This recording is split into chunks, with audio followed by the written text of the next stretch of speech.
Halo, assalamualaikum warahmatullahi wabarakatuh. Apa kabar kalian semua, tuan dan nona? Ya, mungkin ini video kelima setelah 2 tahun ya. Ini video 1, video 2, video 3, 4. Di 4 nge-stuck. Ya, alasannya sibuk, padahal enggak. Malas. Akhirnya dari sebuah perjalanan panjang yang tidak tentu arah ini, saya mendapatkan sebuah motivasi untuk memulai lagi channel storytelling ini.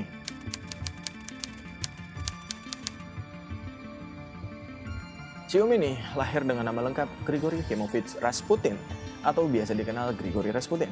Dia ini lahir pada tanggal 10 Januari 1869 di Prokrovskoy, tepatnya di sebuah kampung kecil di Sungai Tura, Siberia. Nah, si Rasputin ini juga dikenal sebagai legenda Rusia, yang dimana dia memainkan peran penting di kerajaan Tsar Nicholas II. Raja Rusia waktu masa masih monarki ya kan, masih kerajaan dia. Motor memang kurang ajar. Nah, Xiaomi ini juga kini dipandang sama sejarawan itu sebagai kambing hitam. Kenapa gitu? Kenapa itu bisa kambing hitam itu? Apanya yang hitam ya kan? Nah, seperti aku jelaskan tadi, dia memainkan peran penting. Nah, peran penting di sini bukan untuk membangun negara, bukan untuk membangun kekaisaran lebih makmur, tapi menghancurkannya gitu.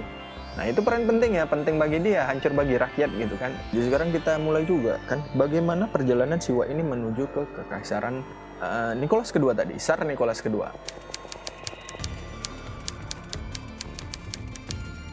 Jadi Xiaomi ini juga sempat dia menikah itu sama seorang wanita yang bernama Prasovia Frodovna Dubrovina pada tahun 1889.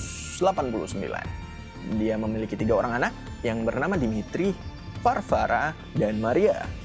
Sebenarnya ini nggak masuk ke dalam hal penting, tapi kita sebutkan saja guna untuk melengkapi detail cerita. Pada tahun 1901 dia meninggalkan rumahnya dan mulai berkelana. Yang tadi mengembara sekarang berkelana. Apa bedanya? Entah, ya kan? Pokoknya gitulah. Perjalanan hidupnya pigi-pigi. Udah punya anak, pigi dia lagi. Ya. Selama perjalanannya, dia juga melewati Yunani dan Yerusalem. Dan pada tahun 1903, ia sampailah di Saint Petersburg, di mana di tempat inilah reputasinya sebagai orang suci dan sakti dikenal di masyarakat luas. Jadi suatu hari, si Om ini jalan-jalan dengarlah sebuah kabar dia bahwasanya ada keluarga kerajaan yang sedang sakit. Yang dimana yang sakit ini itu anak Raja Tsar Nicholas II. Jadi pangeran lah di sini ya, kita labeli dia. Nah, cemana jadi si Rasputin ini bisa sampai ke situ? Jadi ceritanya gini. Nah, jadi si pangeran ini yang namanya Tsarevich Alexei, atau kita singkat aja lah namanya ya, si Alex ya, Alexei. Biar enak. Jadi si Alexei ini menderita hemofilia. Jadi hemofilia, menurut yang aku tahu dan aku research, itu adalah dimana penyakit yang berhubungan dengan darah, yang darahnya itu misalkan, kok itu tegores lah itu di tangan tuh, itu darahnya nggak berhenti tuh, nggak beku tuh, nggak ada. Kalau kita kan ada itu, misalkan kita udah tegores berdarah, luka, habis itu dia berkerak-kerak sini apa tuh adalah itu yang lukanya itu ketutup lama-lama sembuh. Nah, si Alexei ini nggak bisa pula kayak gitu, kok ya tumpah darahnya nggak berhenti tuh, nggak ada bisa sistem pembekuan darahnya itu, nggak ada itu, nggak bisa membeku darahnya. Raja udah panggil dokter pun nggak bisa ngobatin, panggil dokter A, dokter B, dokter C, sampai dokter Z pangkat kuadrat udah suka hati dia itu berapa banyak pangkatnya, nggak bisa juga sembuh. Dukun dipanggil, nggak bisa juga sembuh. Sampai suatu hari, nah si Rasputin ini dengarlah kabar burung. Itulah. Entah burung siapa juga dia dengar, pokoknya dia tahu aja itu. Ya kan? Udah tahu lah dia tentang cerita ini. Langsung dia bergegas dia ke kerajaan, ya kan? Sampailah suatu hari, raja udah putus asa. Kenapa dia bisa putus asa? Karena anak-anaknya semua cewek. Tibalah anak terakhir nih, si Alexei ini, itulah cowok. Nah jadi udah pusing lah di situ ya kan, keluarga kerajaan udah pusing. Aduh, gimana nih anak aku satu-satunya, penerus aku, nggak bisa nih.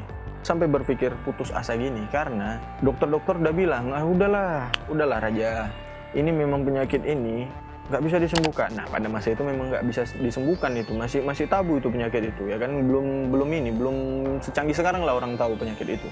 Nah, jadi udahlah raja, kita bunuh aja.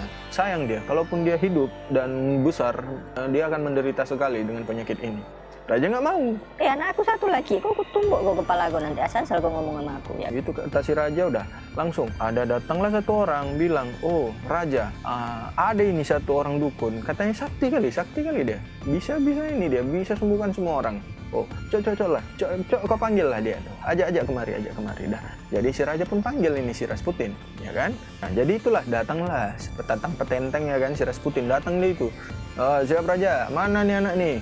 Oh tuh, coba kau batilah tuh anak aku satu tuh, jangan kau apa-apa ya, jangan kau macam-macam, tapi cok aku sembuhkan lah tapi. Udah putus kali asa aku nih. Oke, sip raja. Mana ya? Tapi kalian di sini tunggu, jangan ada yang masuk.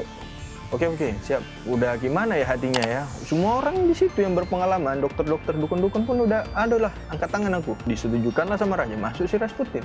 Nah, di dalam si Rasputin itu bacalah doa, apalah itu. Entah apa-apa dibaca, entah ini, entah itu, entah ini, entah itu.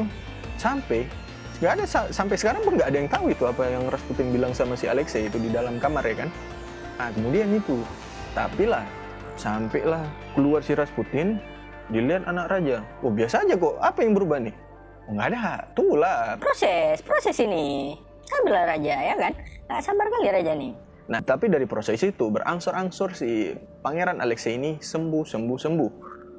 Orang aneh, lah aku dokter, nggak bisa aku sembuhkan anak ini.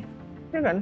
Nggak bisa aku sembuhkan anak ini. Cemana ini orang dukun ini bisa nih? Ya dukun pun gitu, aku dukun, aku harus belajar sama dia nih, biar tingkat dia ilmu aku nanti. Sampai ada yang menduga, kalau si Rasputin ini menggunakan ilmu hipnosis, yang dimana dia itu memberikan suges-suges baik. Nah, akan ada gitu kebiasaan ini, ada juga di kita itu. Orang sakit itu, kasih aja kabar-kabar baik, biar cepat sembuh dia. Kalau kau kasih kabar buruk, cepatlah dia mati. Kan ada gitu kan? Kayak kultur lah. Nah, langsunglah sembuh si Alexei ini. Nah, karena si Om Rasputin ini punya ilmu yang untuk menyembuhkan si Pangeran Alexei, disitulah sampai si kawan ini, dia dapat peran penting di kerajaan. Loh kok gitu?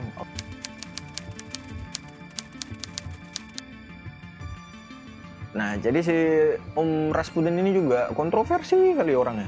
Jadi gini, dia kan ini orang suci nih, hitungannya orang suci dia nih, bisa menyembuhkan orang, bisa selamatkan orang dari penyakit, bisa orang patah tulang, bisa dia ini, serba bisa lah intinya kan. Tapi dia rajin kali, punya sifat yang sangat rajin di antara sifat-sifatnya.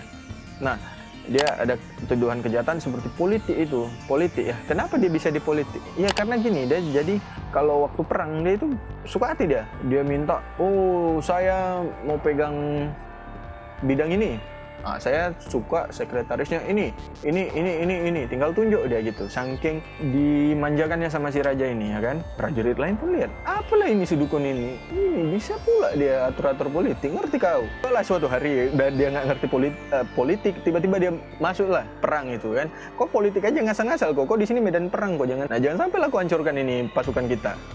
Nah jadi itulah ada satu orang panglima tertinggi di perang itu atau di kerajaan yang namanya Grand Duke Nicholas, yang tidak suka kehadiran Rasputin. Jadi sempat dia ngancem itu. Nah, jadi kalau sempat si Rasputin itu datang ke sini, penggal kepalanya. Nah, tapi di sini Tsar Nicholas II berangkat juga ke medan perang gitu kan. Pengaruh Rasputin terhadap Romanov ini atau kerajaan itulah, kerajaan Tsar Rusia itu, nah semakin meningkat. Karena raja gimana ya kan, kupenggal kepala Rasputin. Alah, raja datang pula. Aduh, gimana? Ya udahlah. Dimasukin balik ya kan, dimasukin balik pedangnya tuh kan. Ya raja, siapa yang mau lawannya kan? Sampai suatu hari, sampailah ke kuping si Grand Duke ini. Apa itu dibilang? Ada kabar. Ya, kalau ini bukan kabar burung, orang yang kasih kabar ya kan. Nah, dikasihlah kabar. Kau tahu nggak apa itu? Si Rasputin. Dia itu sekarang jadi penasehat raja kita. Gimana bisa itu? Tak tahu pun aku, udah gila kadang raja angkat dia itu. Tak tahu lah, nantilah kita jelaskan itu ya.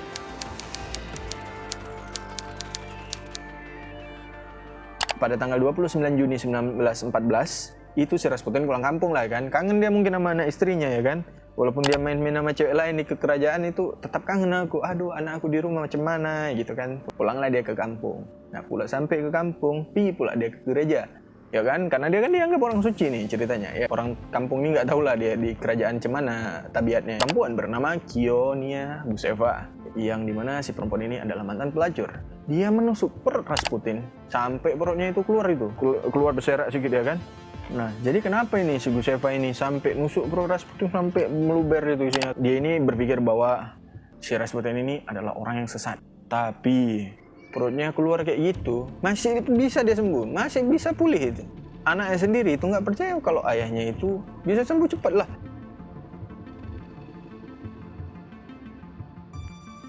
Tahu apa kalian? Udah habis nih gue rekam video nih. Gue belum tuh ujung. Pokoknya dia keputus sampai Bu Seva. Pulang lagi.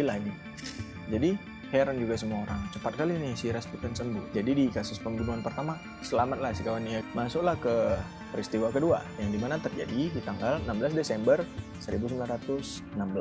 Sekelompok bangsawan yang dipimpin oleh Pangeran Felix, ada si Grand Duke. Grand Duke ini masih aja dendam dia, dari dendam ke Sumat dia, masih tentang perang kemarin.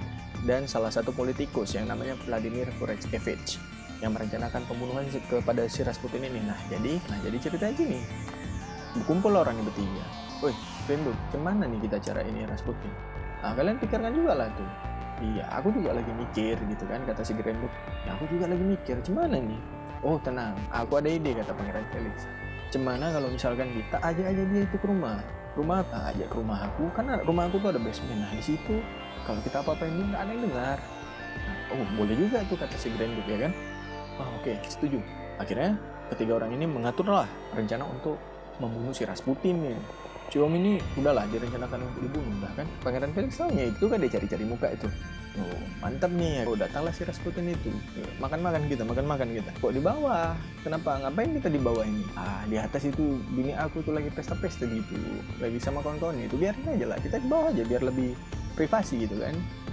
Biar bisa ini kita cakap-cakap bapak-bapak kita. Oh aman. Langsung lah itu ya kan, ke bawah orang nih.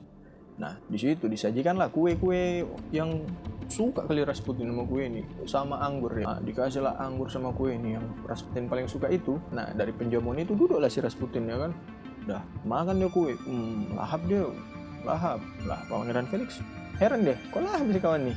Ya kenapa dia berpikir seperti itu? Karena di kue sama anggur itu udah dikasih cyanida, dan kalau di anggur itu di moncong gelasnya, nah, atau bibir gelasnya itu ditaruh ya, di itu kan cyanida itu diminum juga, ditegur. Enjoy kali hidup Rasputin ya kan, makan deh, mantap kali nih. Heran lah Pangeran Felix ini, naik dia ke atas itu, jumpalah sama si Grand Duke sama si kawannya itu tadi ya kan, yang dua orang itu. Cuman dia lahap pula dia makan itu. Gak tahu pula aku, memang sakti kayaknya dia. Tuh lihat lagi lah ke bawah ya. Jadi waktu Pangeran Felix ke bawah itu, lihat lagi si Rasputin. Apa udah berfungsi ini racunnya? Dilihat kan, tersungkur si Rasputin. Kayaknya udah bekerja ini. Kayaknya udah bekerja nih racunnya. Tinggal ku selimutkan aja nih, biar ku buang aja main. Apanya? Bangunlah si Rasputin itu. Kayak orang bangun tidur gitu. Aduh pinggangku. Cyanida itu dikasih dosis untuk membunuh 5 orang. Dia cuma bilang sakit pinggang. Gimana nggak terkejut Pangeran Felix itu? Pinggangku nih kayaknya salah tidur ini. Nggak masuk akal ya kan? Tapi melihat itu, nggak bisa nih. Ini harus kubunuh sekarang juga ini. Kalau nggak nih, ribet nih kejadiannya. Langsung lah Pangeran Felix ambil pistol di tangannya itu, ditembaknya di belakang Rasputin. Ditembaknya itu kena lah badan belakang Rasputin, mati. Kiranya Pangeran Felix datangi dia itu, datangi dilihat, bangun dia, dicek kayak Pangeran Felix, terkejut lah. Nah ini orang udah aku kasih cyanida, kok masih hidup dia? Langsung lah Pangeran Felix kasihlah baba tuh, diketok-ketoknya lah lantai itu. Datanglah pengawalnya itu, langsung ditembak si Rasputin 3 kali di dada, di sini sama bagian pokoknya bagian perut itu ditembak. Mati? Enggak mati, masih bisa lari, enggak langsung mati seketika di situ kan. Tapi karena dia kalah jumlah, dia sendiri, sedangkan orangnya rame-rame ya kan, digebulah Rasputin itu dengan badan yang terluka dan kena tembak tadi yang pertama sama Pangeran Felix, dan dari yang ketiga tadi 4 kali tembak, kena cyanida lagi ya kan. Nah langsung dia kabur itu, tertati-tati masih bisa dia kabur, nggak langsung mati dia ya kan, langsung dipukul lah dari belakang. Di situlah dikira udahlah udah pingsan nih orang, mati tak pingsan pun nggak tahu, aku takut kalau kita bangkit lagi. Ada karpet lah, aku ambil ini untuk bungkus dia, diikat lah si Rasputin, diikat, langsung lah diselimutkan itu sama karpet itu, diselimutkan sama karpet, dikarpetin lah badan si Rasputin itu, dikarpetkan itu, dibungkus lah intinya ya, dibawa dia ke Sungai Neva, dicemplungin dia ke situ. 3 hari kemudian baru orang jumpa itu mayatnya, baru ketahuan ada mayat di situ.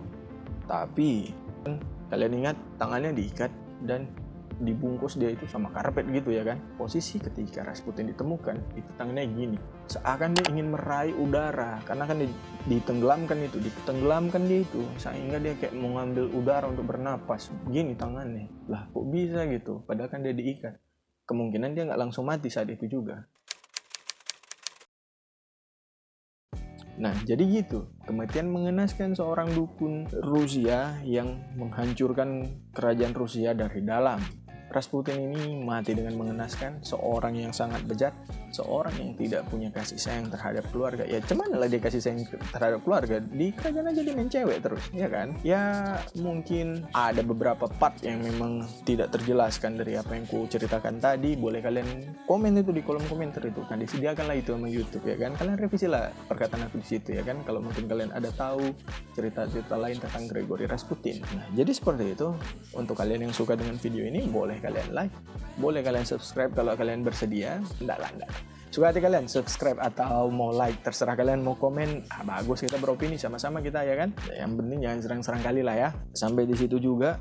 Oke, untuk itu sekian cerita dari Gregory Rasputin. Jangan lupa tonton video lainnya nanti kalau udah dapat. Oke. Assalamualaikum warahmatullahi wabarakatuh.